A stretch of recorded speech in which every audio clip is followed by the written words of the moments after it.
I'd like to call to order the February 19, 2008 meeting of the Louisville Planning and Zoning Commission and announce that we do have a quorum present. Item 2 on the agenda is the approval of the minutes from the February 5, 2008 meeting. Do I have any comments or corrections? If not, a motion to accept them.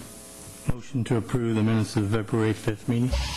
Second. We have a motion from James and a second from Alvin. All those in favor signify by saying aye. Aye. All those opposed? Meeting minutes of the February 5th meeting are approved. Item 3A. Item 3A is a public hearing plats. Amended final plat of Castle Hills Phase 4. Section C, a 62.57-acre tract zone estate with 275 residential lots, bounded by FM 544 to the north, Lady of the Lake Road to the south, and the Castle Hills Golf Course to the east. David.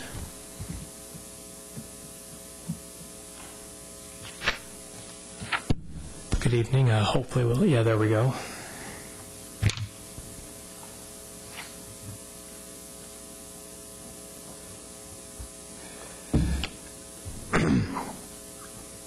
As indicated, we're looking at an amended plat of Castle Hills Phase 4C. This plat was approved some time ago in its original form. During the preliminary plat, there were 4 variances granted. One was to allow private streets and gated access with HOA maintenance. The second variance was to allow public utility easements instead of right-of-way under the HOA pavement. Third variance was to allow front entry access for lots that are less than 10,000 square feet. And variance D was to allow a dead-end street over 600 feet in length. Castle Hills is being developed in accordance with the 1996 General Development Ordinance in concert with the 1996 Castle Hills Agreement. So we've continued to follow those documents in applying or in reviewing the Castle Hills plats.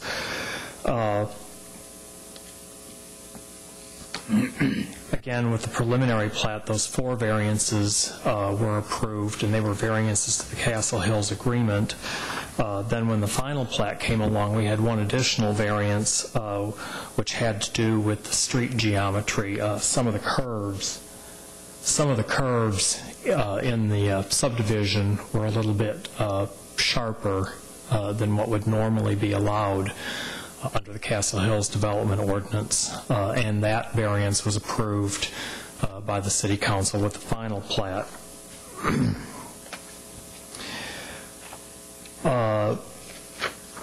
Now we're finally, the subdivision has been constructed, homes are being constructed, and the developer has now applied for the amended plat with the accompanying variance that we're going to listen to this evening to amend the way that we calculate the clear vision area at the intersections.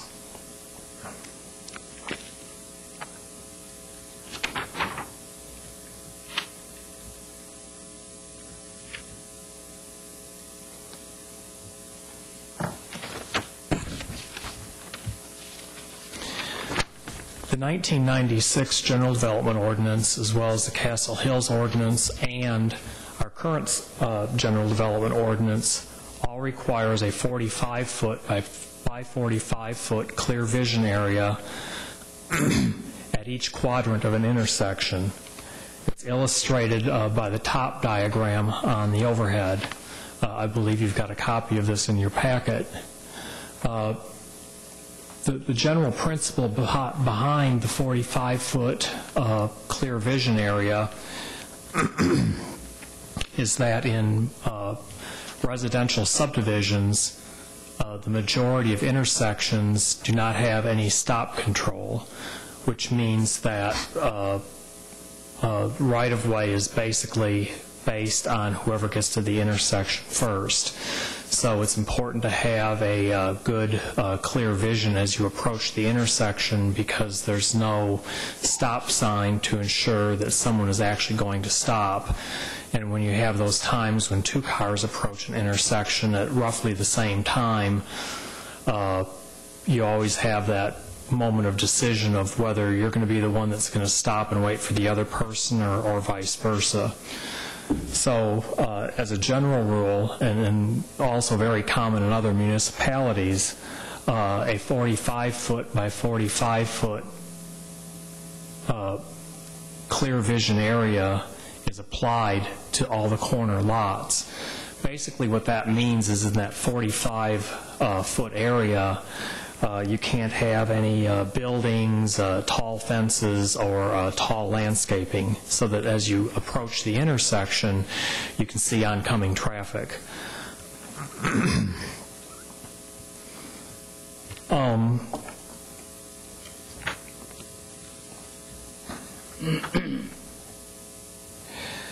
The variance this evening is to use an alternative method to determine the clear vision area at each of the intersections within Castle Hills Phase 4C.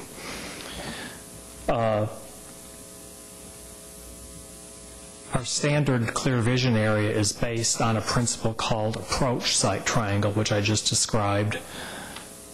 Castle Hills 4C is proposing to use a principle called a departing side or a departure site triangle.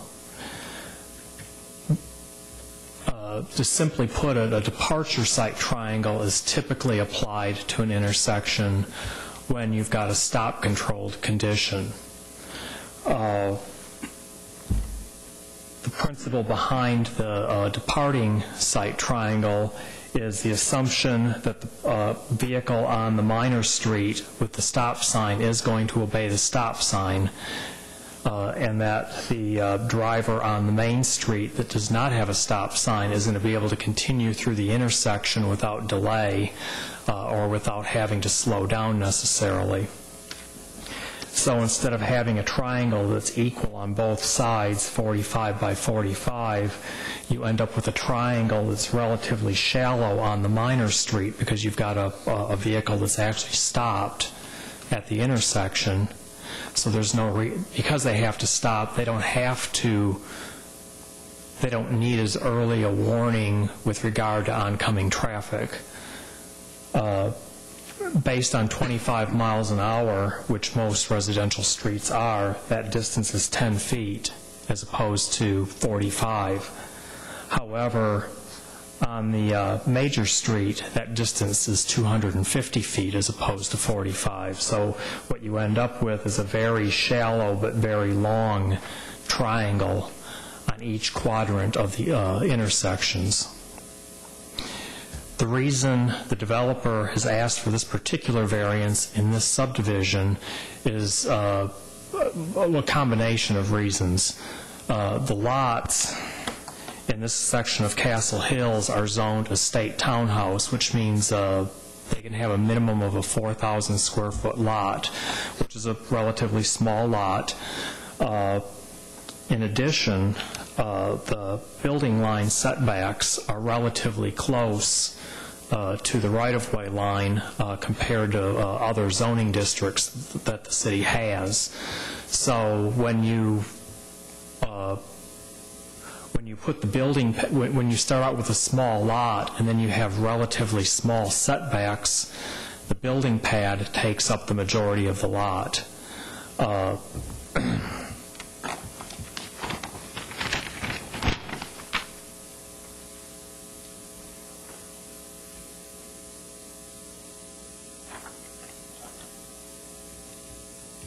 It's a little bit difficult to see. You've got a diagram like this in your backup, but if you apply that 45-foot clear vision area that is in our ordinance, you can see by looking at the diagram or the variance exhibit, sheet 1 of 2, that it really makes an impact on those corner lots. in order to build the type of house that they're building in this subdivision and follow the minimum building line setbacks would be impossible. The houses would have to be set back much further on the lot, or they would have to be oddly shaped or have some sort of cutout on the corner in order for that 45-foot clear vision area to apply. So the variance is to allow them to use a departing site triangle, the flatter triangle, rather than the square triangle.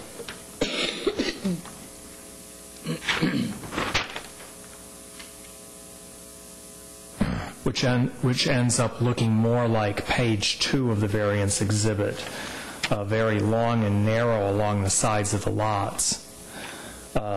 Although even using this method does cut into some of the lots on the curve, it's still much less than what would occur if we applied the approach site triangle that we normally do. Staff is recommending approval of this particular variance in this case. We feel this is a very specific circumstance.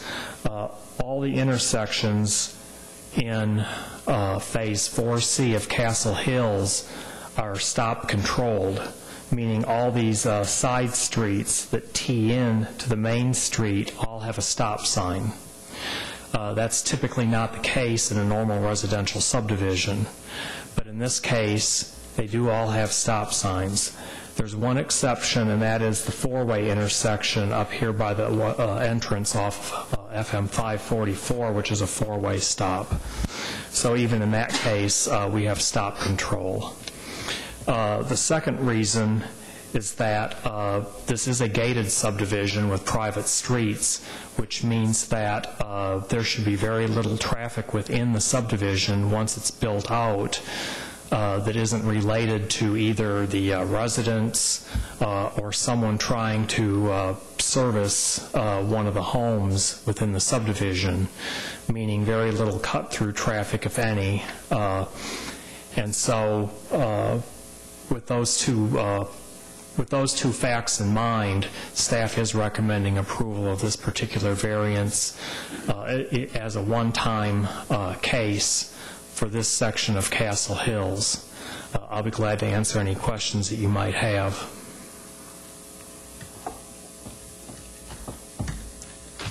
One quick question.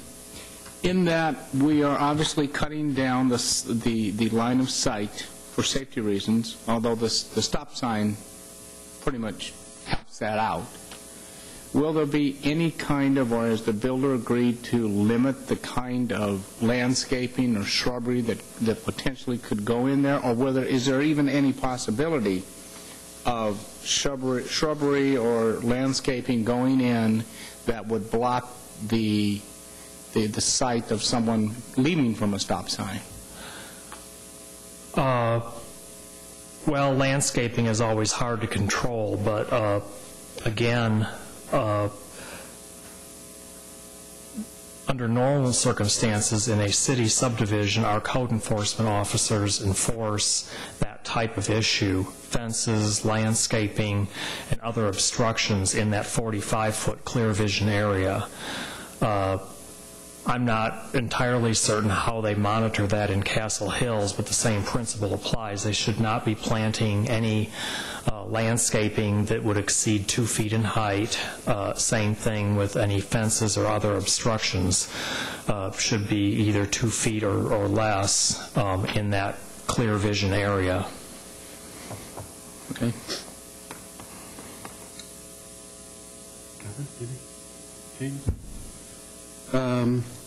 Okay.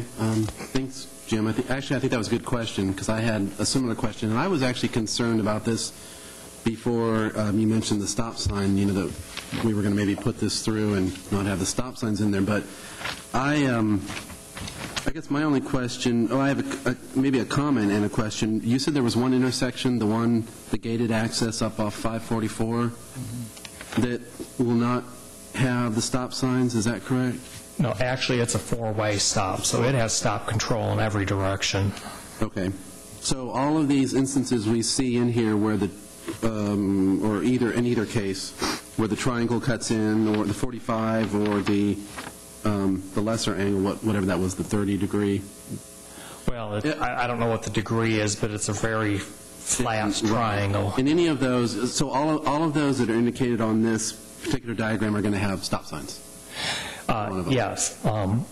I personally went out and drove the subdivision and verified that there are stop signs at each of the intersections where the clear vision area variance would apply. Okay. And so, I mean, I know this is already, because I've seen it out there, this is already being built. Obviously, there's being homes built in there. Just a question as to how does a plat get, how does it get this far along and no one realize, based on the steep grades out there, that this is going to actually happen? I'm just curious. I mean, I'm not pointing fingers at anybody. I'm just curious as to how you get that far into a development and don't realize you have this huge line of sight problems on lots that have very narrow setbacks with very, you know, that land out there is just some very steep grade. So well, and this really has more to do with the type of housing product that they're putting there rather than the topography, although that does come into play. But, you know, I think I'm not sure that they really knew who their builder was going to be or exactly what type of product was going to be built when this went through the platting process. I'm sure they had some idea, but I'm sure it wasn't solidified either. And once the builder started submitting plans for the houses, and it became apparent what type of houses they were and how big they were, and the fact that they were going to take up the majority of the building pad, it became apparent that the 45-foot site triangle was going to be causing some problems. yeah, and the only reason I bring that up is because really at this point, I don't know what choice we have. If we don't approve the variances, the city council didn't approve the variances, what are you going to do? Change the types of houses you're going to build? You can't do that because you obviously can't just stop in the middle of construction and say, well, we're going to build regular homes now because we don't have line of sight. And I guess that's why I'm asking, because it seems like it's a variance that we really have to pass because they're already in the middle of building, so how can we not pass it? Well, I mean, we could deny it. You know, I mean, I would suppose it's feasible that if for some reason it didn't pass, or that they would have to come up with some floor plans that didn't encroach into that. I mean, obviously that would be quite cumbersome for the builder, but if that's what happened, that's the only choice they would have. Yeah, I mean, I think it all looks good because, you know, the stop signs are going to mitigate that. I'm just, you know, it just seems a little like we got to a point where everyone's hands were tied, where you pretty much have to put it through, otherwise you're going to have to stop construction and replan, and obviously we don't want them to have to do that, and they don't want to have to do that, so. Well, and really, to be honest with you, I mean, this is the first time, even speaking with Kumar, our city engineer, who's obviously been here in Louisville for quite some time, this is the first time this variance has ever come up. And so, I mean, people have been building houses here in Louisville for decades, and some of them on pretty small lots, and have never had this problem before, so it's not something that, you know, we've run across. Okay. Thanks, David, I guess. Do we have any? No, I don't believe there's anyone else here for this particular one.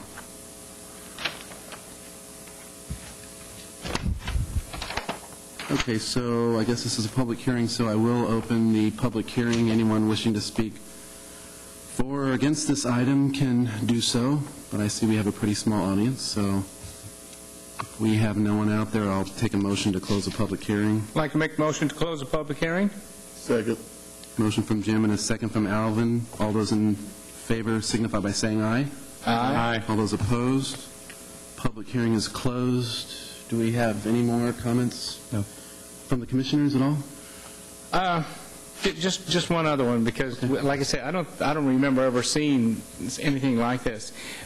First of all, you know, excellent analysis that you gave us and explanation to be able to see it, to understand what this variance is. And I'm sure that Kumar and everybody else has taken into consideration the safety of the citizens driving in that area. And I'm sure it's assumed But in the analysis, we don't see the word safetiness for the community, and just want to point that out, that even though there's stop signs there with limited vision, we all know that when you come to a stop sign, if you can't see through and some race driver's going through there, your line of vision, you have very little time to react. So I'm hoping that we are also taking the safety of the citizens in, just as a comment, no question. Well, and again, if these were not T intersections, if these were intersections where you could stop and then just continue straight through, where it would be more likely for someone to run a stop sign, staff may not have been in favor of this variance. But we felt with the fact that they were all T intersections, which means as you approach the intersection, you're going to be turning one way or another. You're required to stop because there's a stop sign. Whether you do or not, that's up to the driver, I guess, but you should. And the fact that these are private streets and won't have as much cut-through traffic as you would normally have in a subdivision, I think all three of those combined made staff feel that this would be a safe variance in this very specific circumstance. And David, does that apply to the, is the entryway that's further down to the east, is that emergency one only, or is that a public? Yeah, this one up here at this end is an emergency and actually it's an emergency exit. It doesn't even in the event, and that was part of one of the earlier variances, because this whole section of the subdivision only has one way in and out. Yeah. They really needed to have in case something happened on the way in and out, either an accident or some kind of a fire or some other disaster, these people would still be able to get in and out of their subdivision if they had to through this emergency access. So in and out or just out? Well, mainly out. I mean, the whole point is that you're not trapped inside your subdivision if something happens on the one road that comes in and out. Okay. I got a question. Yes. I got a question for you. What about the four-way stop signs? Mm-hmm. What about the entrance going out on 544? I've never heard you say you had a stop sign, yield sign, turning onto 544 from the resident. Okay, well, there is a stop sign. This is a gate here, and I believe it's an exit only. It operates as an exit only, although an emergency vehicle could use it to enter with the Opticom system. But this is an exit-only gate as well, although it is one of the private streets. So the likelihood of someone actually driving in is very unlikely. I mean, I guess if someone were sitting there waiting and someone drove out of the subdivision and someone drove in while the gate was open, that would be the only time you'd have someone driving in. And again, you've got a four-way stop here, so assuming we've got lawful drivers, people should be stopping on all four approaches. Now, on that one emergency, the one further down to the east, that is one where we do not have a four-way stop where someone, that's the one instance where it's not a T. That's where someone could be going across to go out there. Well, and someone could be except this is actually an alley. Right. So, I mean, it is physically possible for someone to drive straight across, but as you can see, I mean, the likelihood of someone being down here in this little enclave of homes and for some reason wanting to get into this alley is probably not a high-volume traffic move. And probably the only time this would ever be used heavily is in the event that this area had to use this as an emergency exit. Otherwise, there's not a whole lot of call for people to drive from this area of the subdivision into the alley behind these other homes. Right. It just wouldn't happen that often. So people can't just use that as a regular convenient exit? No, it wouldn't be open. People wouldn't be able to use it at whim. Okay.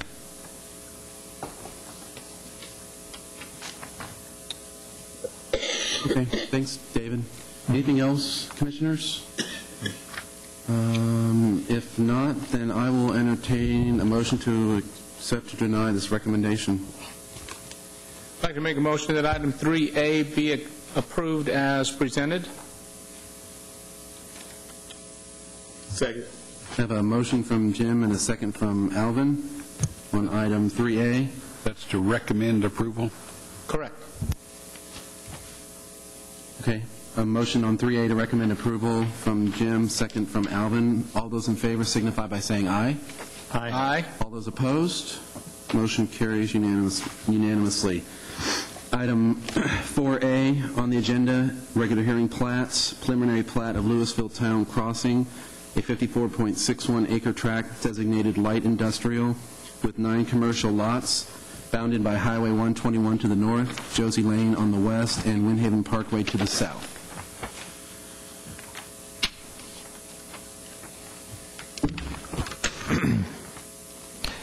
Louisville Town Crossing is also within the Castle Hills development, and it's one of the first commercial tracts in Castle Hills that we're looking at in terms of development. It is a relatively large site. It is proposed for 2 anchor stores and numerous pad sites and smaller retail establishments. Will generate quite a bit of traffic.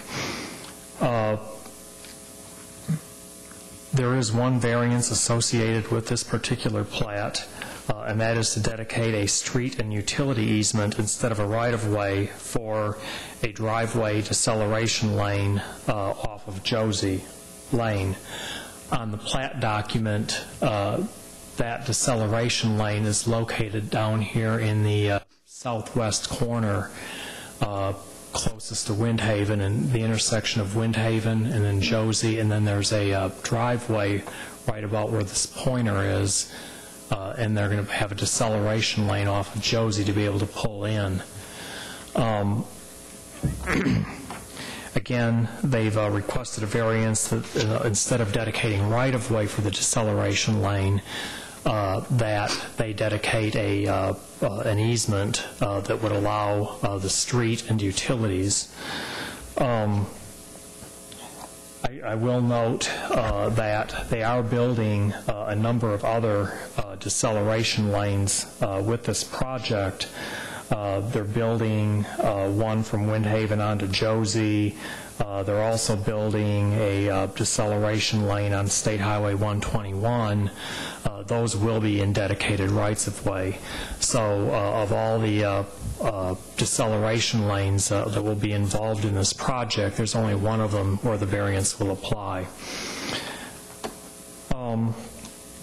The difference between right-of-way and an easement, right-of-way is typically dedicated to the city, and once it's dedicated, is no longer owned by the property owner. That property comes off the tax roll, and the city or the public actually owns that property and has full rights to that property.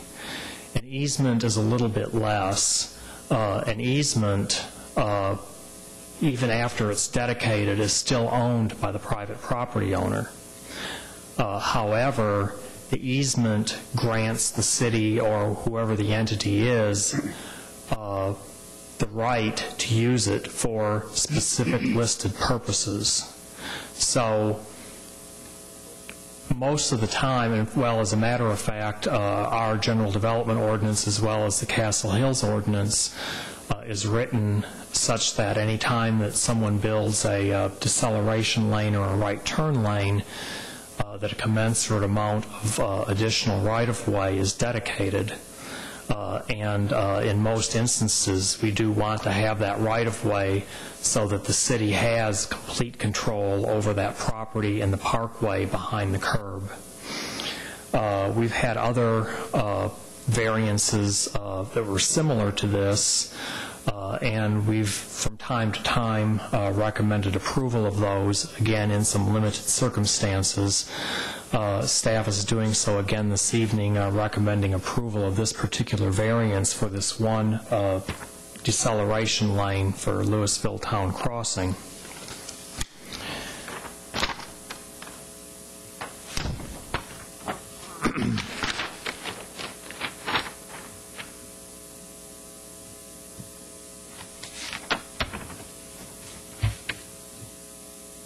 that got pulled off. This is just a blown-up area.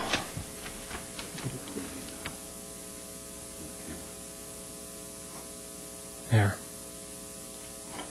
This is just a blow-up of that deceleration lane and the proposed street and utility easement. The orange area is the easement that would be dedicated rather than right-of-way. What I've done is I've shaded in a light green how the parking would be affected if this were actually dedicated as right-of-way as opposed to an easement. That's another difference between a right-of-way and an easement, is that dedicating an easement does not affect your building line or your setback lines. However, dedicating right-of-way does affect setback lines and building lines. So in providing the easement rather than the right-of-way, it's allowing the developer to keep these parking spaces rather than lose them due to the required setback of the parking in relation to the dedication for the deceleration lane.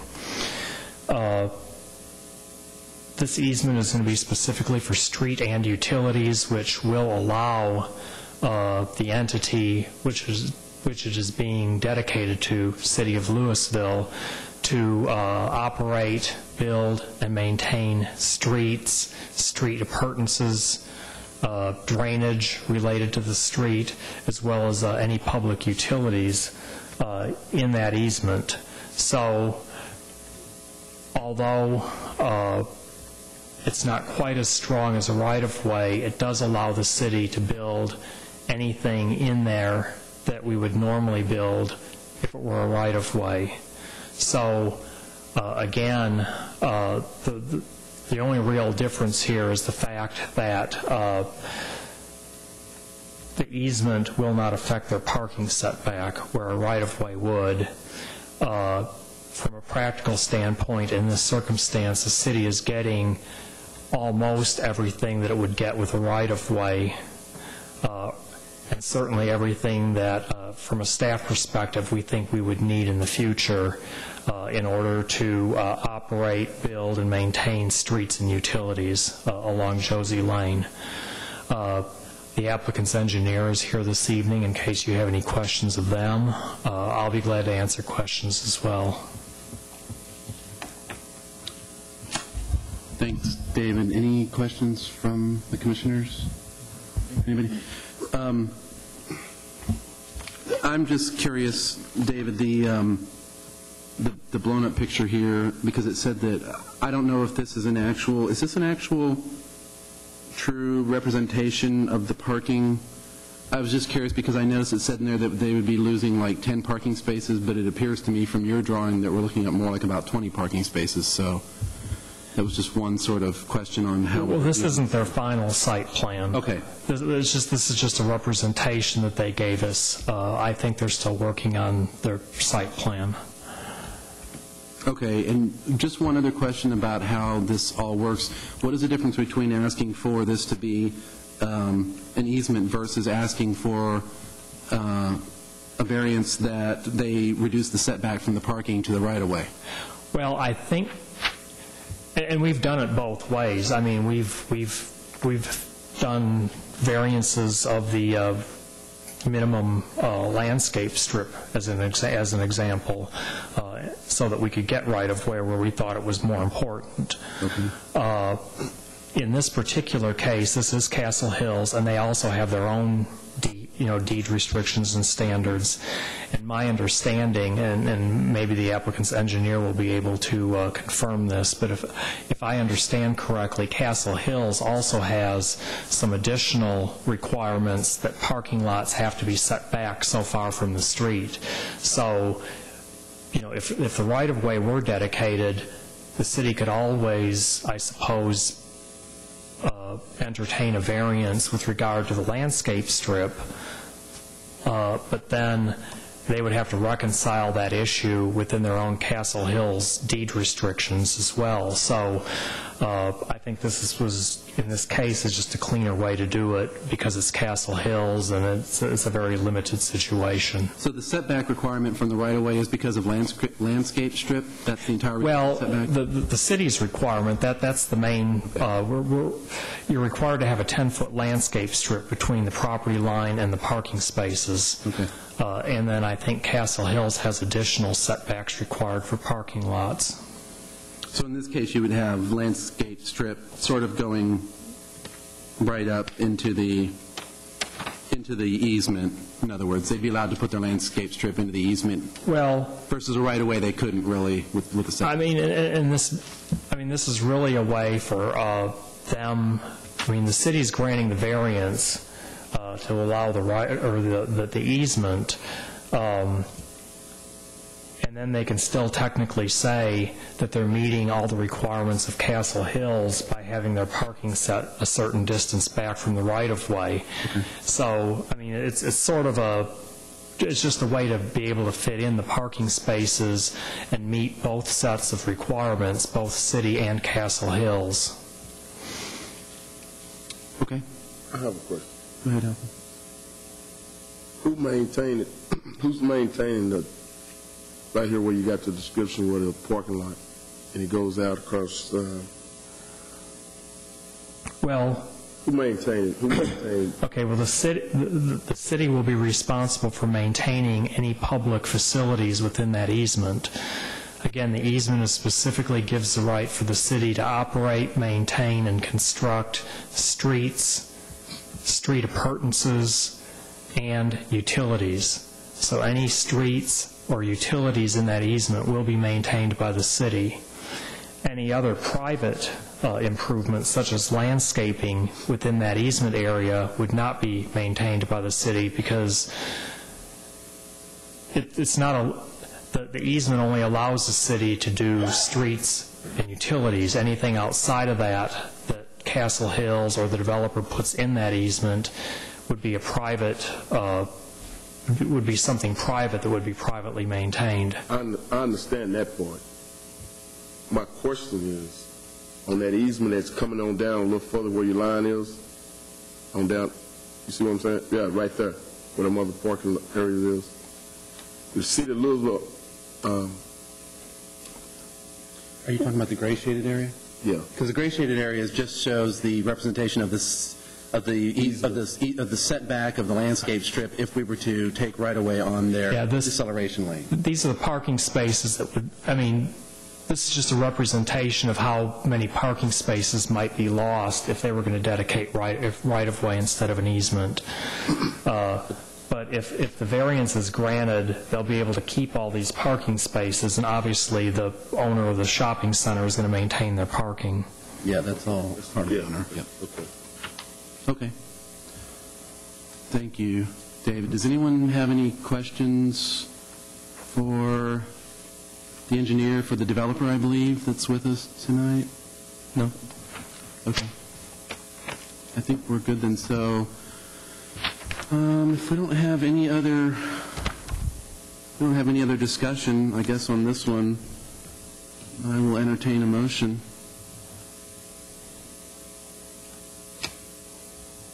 Make motion that item 4A be accepted or approved as presented. Motion from Jim. Do I have a second? Second. Second from James.